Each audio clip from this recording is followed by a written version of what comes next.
Hey, this is Hunter with Lonestar Woodworking, and today I probably take on my most challenging build to date. For this build, I went up to Hamilton Lee Supply in Magnolia, Texas. Now, you've heard a couple of other creators here on YouTube mention them, and specifically working with their mappa burl, but here you can see that they have a very large variety of other species, including oak, mesquite, maple, pecan, all kinds of different stuff.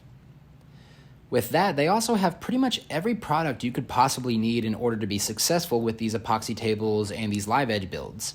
They've got Rubio Monocoat, they've got really good measuring cups, they even have Rubio Stain, which I thought was super cool. They have the threaded inserts, the furniture bolts, literally everything you could possibly need.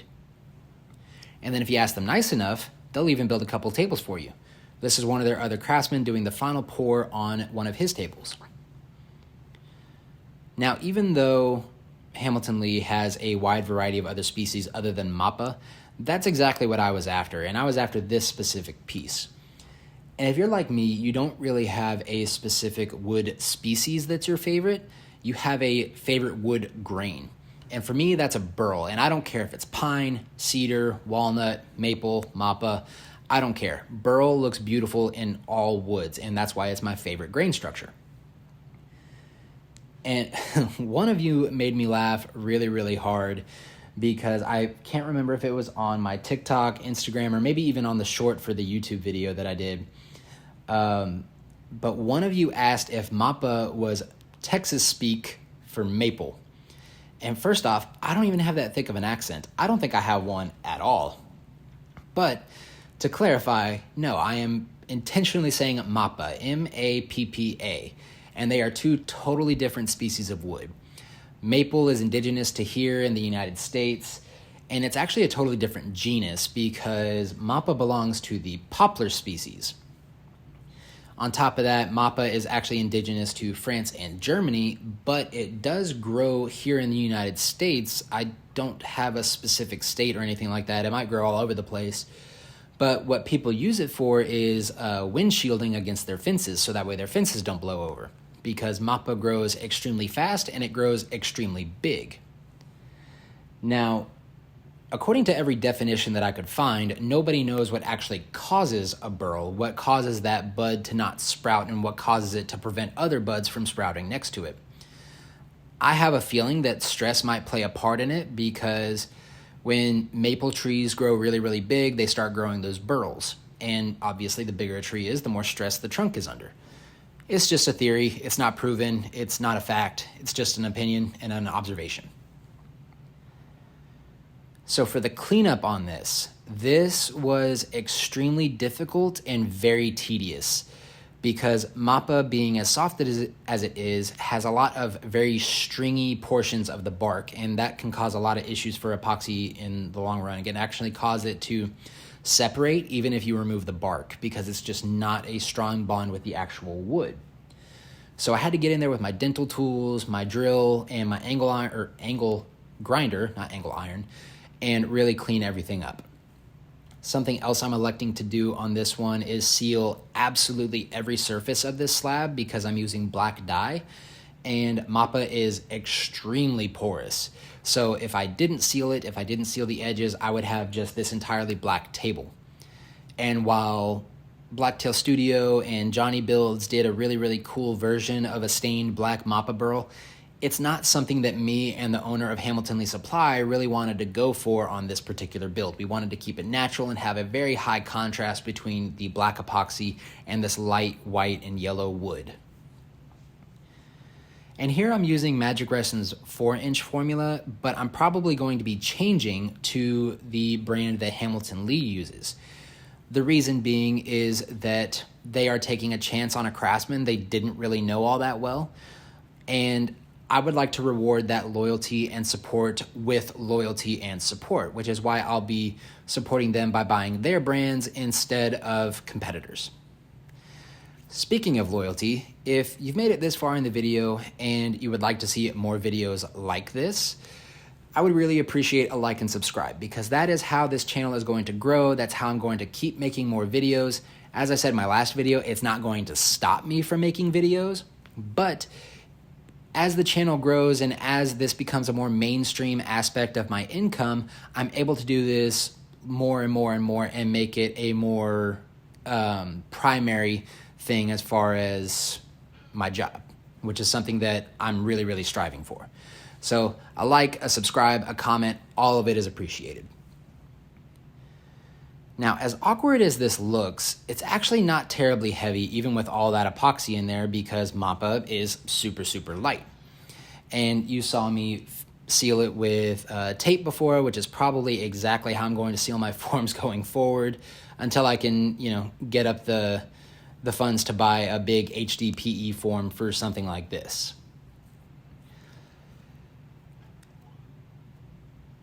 So I planed it down and squared it up with the track saw and the Stone Coat Countertops jig. And I have mentioned this track saw in pretty much every video that it has been in since the Hackberry desk. And I think it's great. I'm going to keep preaching this. I am not sponsored by anybody. Again, everything that you hear me say about a tool or a product is all just opinions.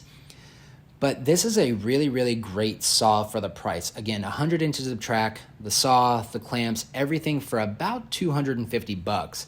Versus I think that for the Festool, you're not even going to get the tracks for $250. That's obviously an exaggeration. Festool, don't come after me.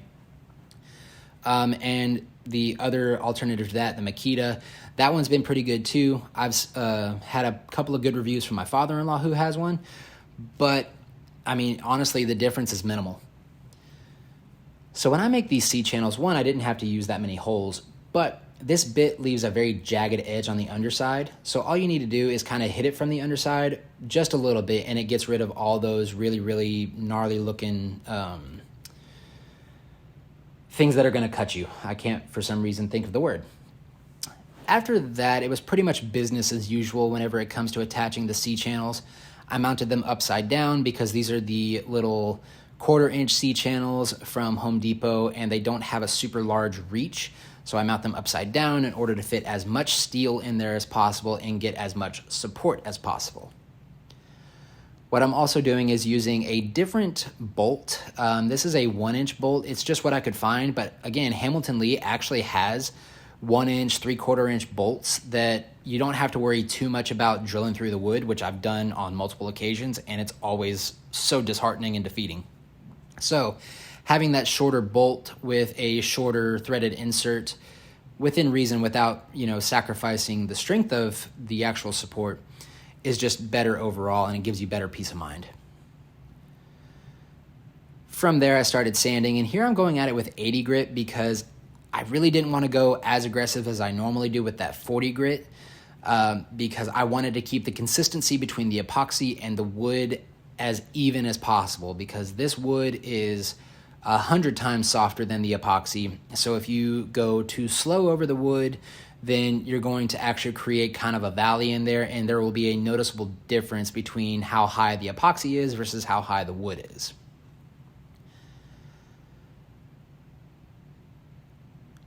From there, and again, as awkward as this looks, this table is really not all that heavy. And at this point, it's actually about 2 1/4 inches thick, or maybe just at 2 inches thick. And I started going at the top, just kind of knocking off all of the planar lines. And this is whenever I started revealing all of these burl pits, and I knew that I was going to have my work cut out for me. Here I'm putting mineral spirits on there, one, because it makes things a little bit easier to see sometimes, and it gives you a really good first look at the actual look of the wood, and this stuff was absolutely beautiful, and I started getting really, really excited.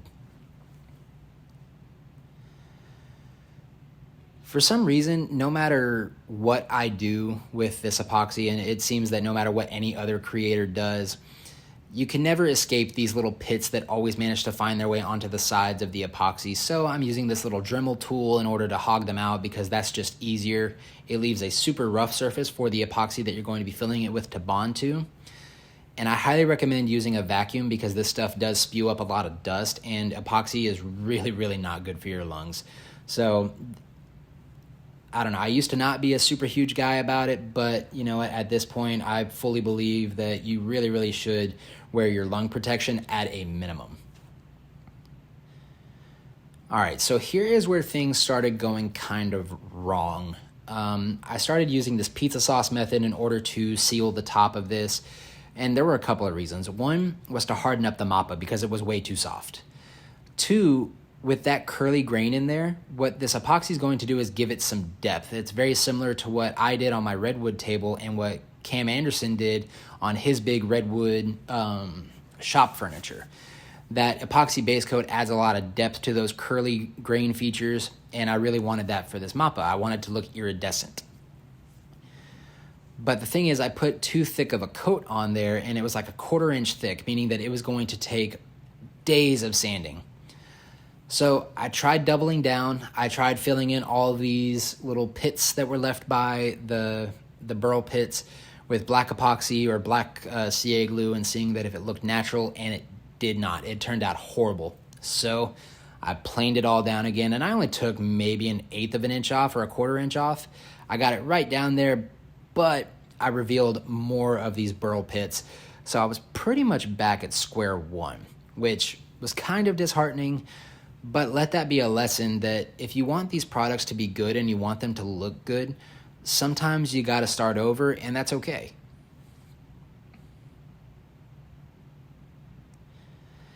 I was trying to be a little bit more methodical this go around because I really didn't want to go through all of that again. So I bought a 100 pack of this, like really little paint brushes, and I started filling in all of those super small pits that I knew that even an epoxy base coat wasn't going to fill.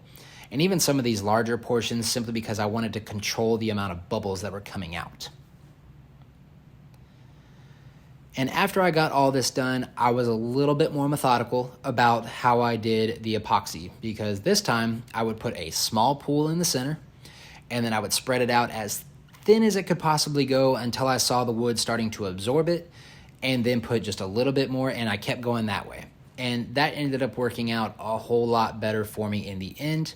And to just be a little bit more sure, I used this blowtorch, heated up the epoxy, trying to get it to force level, and then just kind of babysat it from there for a few hours. Now, I did this right as this freeze started hitting Texas, so even if it's tabletop epoxy and it supposedly only takes 24 hours to cure, if your state is about to freeze over, then you might need to give even tabletop epoxy about another day or two to harden entirely. Pro tip. And here you can see that the sanding was going a whole lot better. Those high spots were getting knocked down super easily, so I started just continuing on with the build. From here, I put a 1/4 inch round over. I know a lot of craftsmen like to put an 1/8 inch round over. I'm not entirely sure why. Some people swear by it, but I like the 1/4 inch.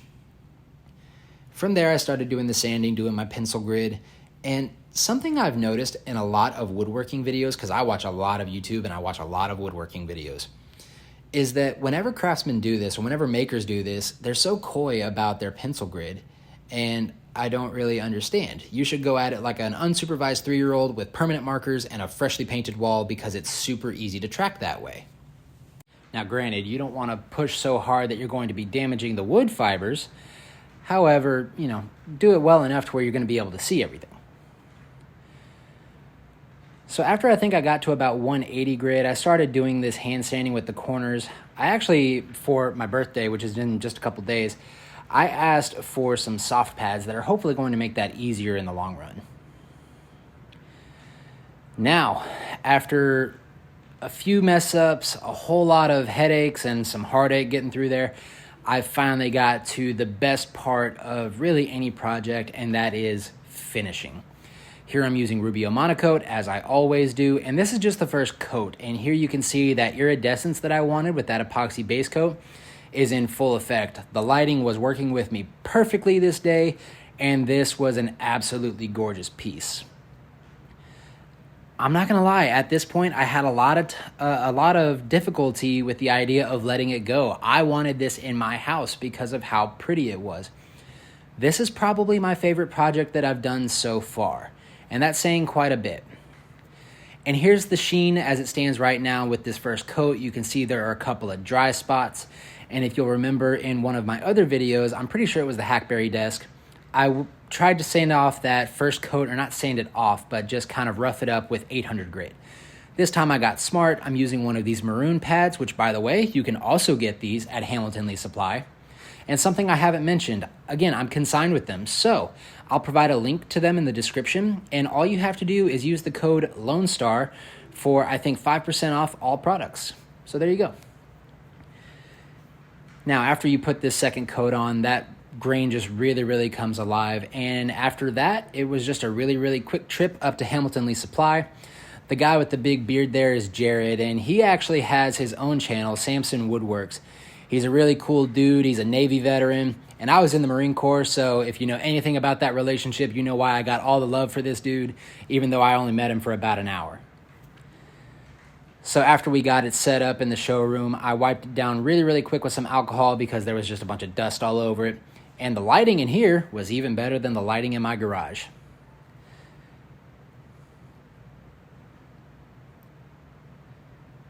All right, guys, so that is going to do it for this video. This was an extremely fun build.